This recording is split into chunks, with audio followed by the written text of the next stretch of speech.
पिछले कुछ दिनों से रुपी डॉलर के अगेंस्ट बहुत तेजी से गिर रहा है। इतना गिर रहा है कि अब लोग सवाल करने लगे कि भाई और कितना गिरोगे। तो इसी चक्कर में रुपी काफी डिप्रेशन में चला गया और उसने कन्वे को कांटेक्ट किया कि भाई मेरी जो मजबूरी है वो सबको बताओ और रुपी क्यों गिर रहा है इसकी रियलिटी सबके सामने आनी चाहिए और मुझे अब ये ताने नहीं सुननी है। तो हमने सोचा कि चलो इसी चीज पर काम करते और एक डिटेल्ड वीडियो बनाते हैं, क्योंकि जनरली तो हम ये सुनते रहते हैं कि रुपी गिर रहा है क्योंकि रशिया यूक्रेन में वॉर चल रहा है, यूएस में इन्फ्लेशन हो गया, लेकिन एग्जैक्टली ये कैसे वर्क करता है ये सबसे बड़ा सवाल है। तो इसे बड़ी ही आसान भाषा में आज हम समझेंगे और फिर अचानक से ऐसा क्या हुआ है कि रुपये इतनी तेजी से गिर रहा है। तो इन्हीं सारी चीजों के बारे में आज हम बात करेंगे। अभी रुपए डॉलर के मुकाबले 50 रुपए के स्तर पर पहुंचा, फिर इसने 60 रुपए के स्तर को छुआ और फिर ये 70 पर आया और अब putting it on the threshold of 80 rupees per dollar for the first time. The Indian rupee has breached 80 against the US dollar.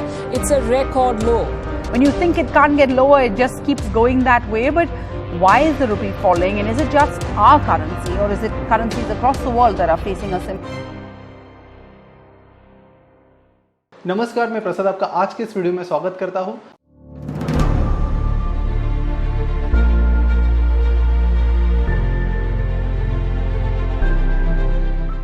आज के इस वीडियो के प्रायोजक है IND मनी, जिनके बारे में हम वीडियो में आगे बात करेंगे। ये वीडियो बड़ा स्पेशल है। इस वीडियो में हम मेटा के शेयर्स का गिव अवे भी रखने वाले हैं by partnering with IND money, तो उसे बिल्कुल भी मिस ना करें। इस साल के पहले 7 महीने बीत चुके हैं और रुपये करीब 4.5% से ऑलरेडी गिर चुका है। तो रुपये डॉलर का जो इक्वेशन है उसे समझने के लिए हमें थोड़ी ग्लोबल इकोनॉमी को समझना पड़ेगा, बिकॉज इस इंटरकनेक्टेड वर्ल्ड में सिर्फ आपकी गलती से प्रॉब्लम नहीं होगी, अगर किसी और कंट्री की भी गलती है तो उससे भी प्रॉब्लम होती है। जैसे कि 2008 के फाइनेंशियल क्राइसिस में इंडिया ने देखा था कि इंडिया का कुछ ज़्यादा लेना देना नहीं था, फिर भी इंडिया अफेक्टेड हुआ था। तो इसी प्रकार फिलहाल मैं इंडिया का आपको इक्वेशन बता देता हूँ और कुछ टर्म्स को डिफाइन कर देता हूँ जो आपको और क्लैरिटी देंगे कि कैसे एक्सटर्नल जो इवेंट्स हो रहे हैं उनका इंडियन रुपये पर इंपैक्ट हो रहा है। तो देखिए, किसी भी कंट्री को अगर अपनी करेंसी स्टेबल करनी है, सिर्फ इंडिया की बात नहीं कर रहा हूँ, दुनिया में कोई भी कंट्री है उसे अपनी करेंसी स्टेबल करनी है, तो उन्हें कोशिश करनी पड़ेगी कि जितने रुपए की चीज़ें आप इंपोर्ट कर रहे हो उतनी ही रुपए की चीज़ें आप एक्सपोर्ट करो।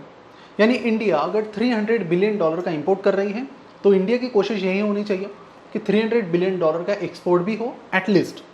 उससे ज़्यादा है तो और भी बेहतर है, बट एटलीस्ट जितना इंपोर्ट कर रहे हैं उतना एक्सपोर्ट हो। तो जो कंट्रीज ऐसा नहीं कर पाती है उन्हें कहीं ना कहीं करेंसी फॉल से गुजरना पड़ता है।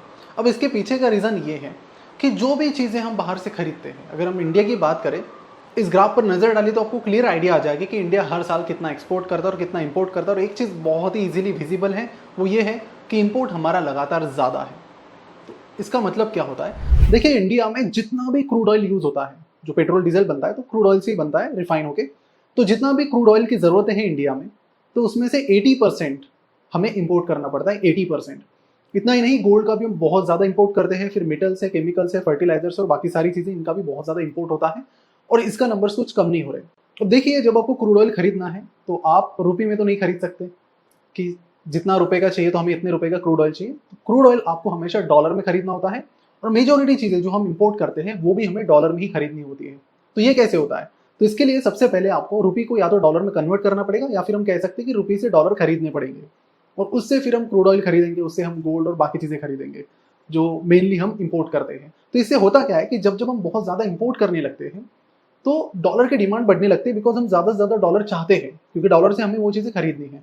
अगर आप नहीं खरीदेंगे डॉलर को तो आप चीज़ें वो नहीं खरीद पाएंगे, and this is a reality. और इसीलिए लास्ट टाइम आपने देखा कि काफ़ी उस चीज़ को अप्रिशिएट किया गया था कि इंडिया ने रशिया से डायरेक्टली क्रूड ऑयल खरीद लिया था और उसमें उन्होंने जो ट्रेड किया था उसमें INR भी इन्वॉल्व था। तो ये कहीं ना कहीं रुपी फॉल को रोकने में काम करता है, लेकिन अभी भी जो परसेंटेज है वो बहुत ही नहीं के बराबर है, तो उसमें काफ़ी कुछ होना बाकी है, लेकिन इसको कंट्रोल करने के और भी तरीके हैं। अब आप कहेंगे प्रसाद, क्रूड ऑयल को तो हम कई सालों से इंपोर्ट कर रहे हैं, बाकी जो चीज़ें गोल्ड वगैरह मेटल्स उन्हें भी हम कई सालों से इंपोर्ट कर रहे हैं, तो अभी प्रॉब्लम क्यों आ गई, अचानक से रुपये फॉल क्यों हो रहा है? तो उसके पीछे जो मेन रीज़न है वो ये है कि रशिया यूक्रेन वॉर की वजह से क्रूड ऑयल की प्राइसेस बढ़ गई है, साथ ही जो ग्लोबल इन्फ्लेशन है उसकी वजह से अब स्टील की प्राइसेस भी बढ़ने लगी है। बाकी कई सारा मटेरियल हम रशिया से इंपोर्ट करते थे, यूक्रेन से इंपोर्ट करते थे, तो उनकी भी प्राइसेस काफ़ी ज़्यादा बढ़ चुकी हैं।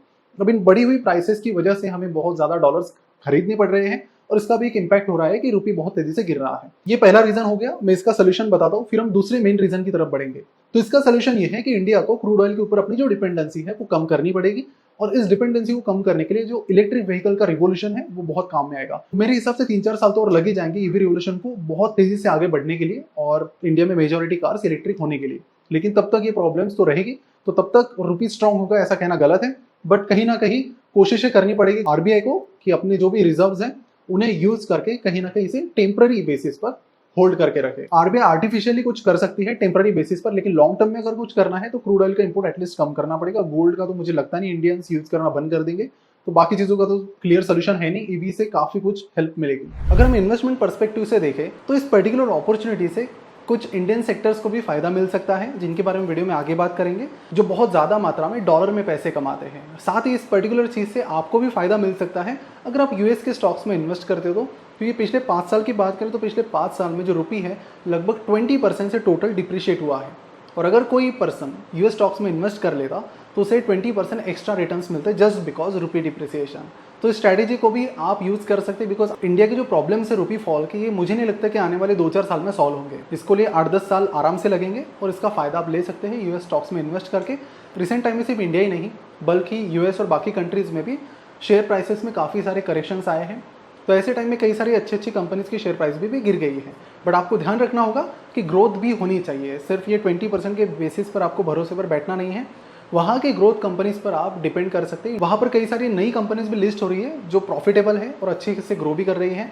हालांकि इंडिया में भी कई सारे सिलिकॉन वैली स्टार्टअप्स लिस्ट हो रहे हैं, लेकिन वो बहुत ज़्यादा लॉस मेकिंग है। तो सिर्फ इंडिया ही नहीं, यूएस की ग्रोथ कंपनीज पर भी आप फोकस कीजिए। सिर्फ टॉप 5-10 कंपनीज नहीं, उसकी बाकी भी ग्रोथ कंपनीज को एक्सप्लोर करना शुरू कीजिए और इस टोटल बेनिफिट का आप लॉन्ग टर्म में फायदा ले सकते हैं। अब यूएस स्टॉक्स में इन्वेस्ट करने की बात आती है तो 2 प्रॉब्लम्स आते हैं, बहुत ज़्यादा चार्जेस होंगे या फिर बहुत प्राइसेस डॉलर में बहुत ज़्यादा है तो कैसे खरीदें। तो यहाँ पर आईएनडी मनी आपकी हेल्प करता है, जिनके अकाउंट ओपनिंग चार्जेस 0 है, ब्रोकरेज कमीशन सब 0 है।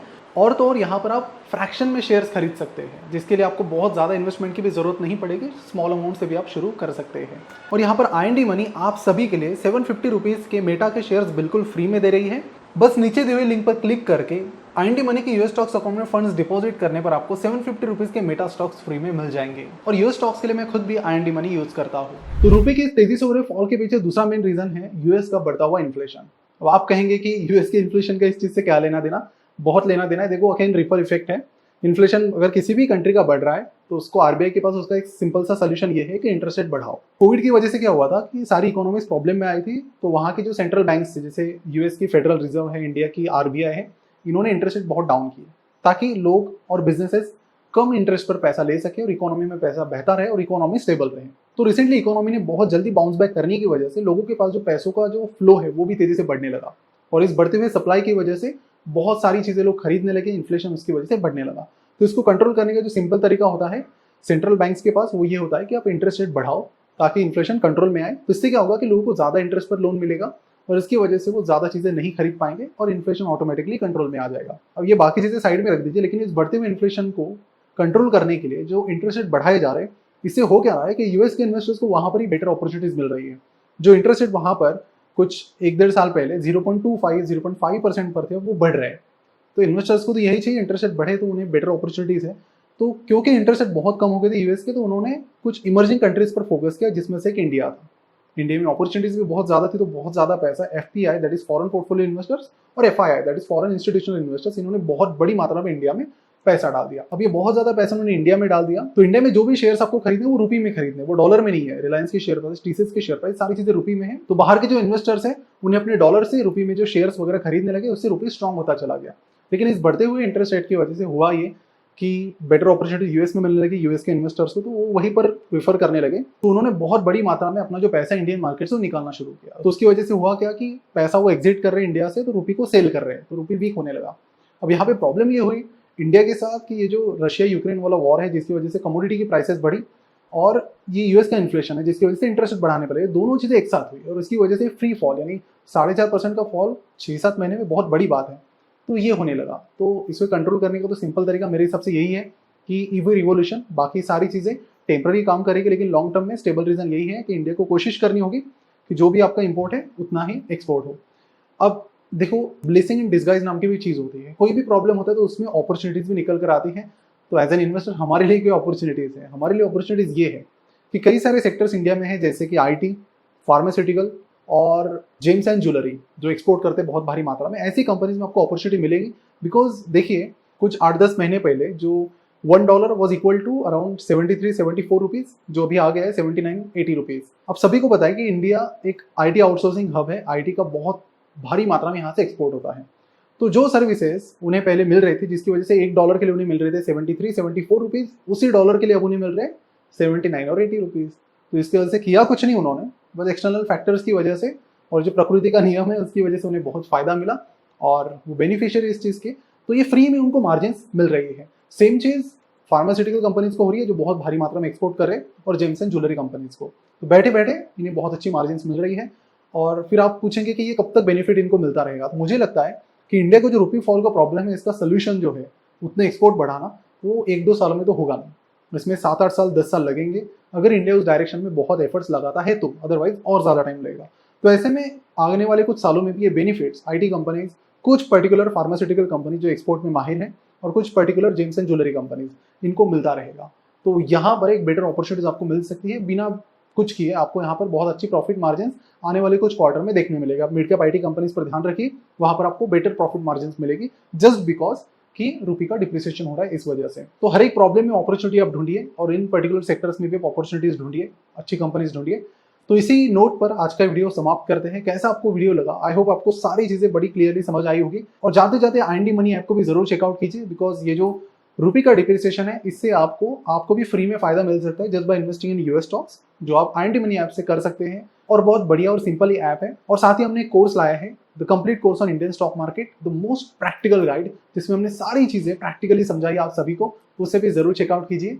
And thank you so much. आपको वीडियो कैसा लगा नीचे कमेंट करके जरूर बताइए, और कुछ नए टॉपिक आपके सजेशंस में रहेंगे तो वो भी बता दीजिए। और एक चीज़ आपको बता दूं कि हमारा जो स्टूडियो है वो जल्दी रेडी होने वाला है। तो यहाँ पे अब तक पिछले 2-3 महीनों में आपको इको की प्रॉब्लम आ रही होगी, बाकी कई सारी प्रॉब्लम्स आ रही होगी, तो अगले हफ्ते से वो नहीं आएगी। तो वॉइस में जो भी फर्क आएगा इस वीडियो में और शायद अगले वाले वीडियो में, वो भी आप जरूर बता देना। सी यू सून।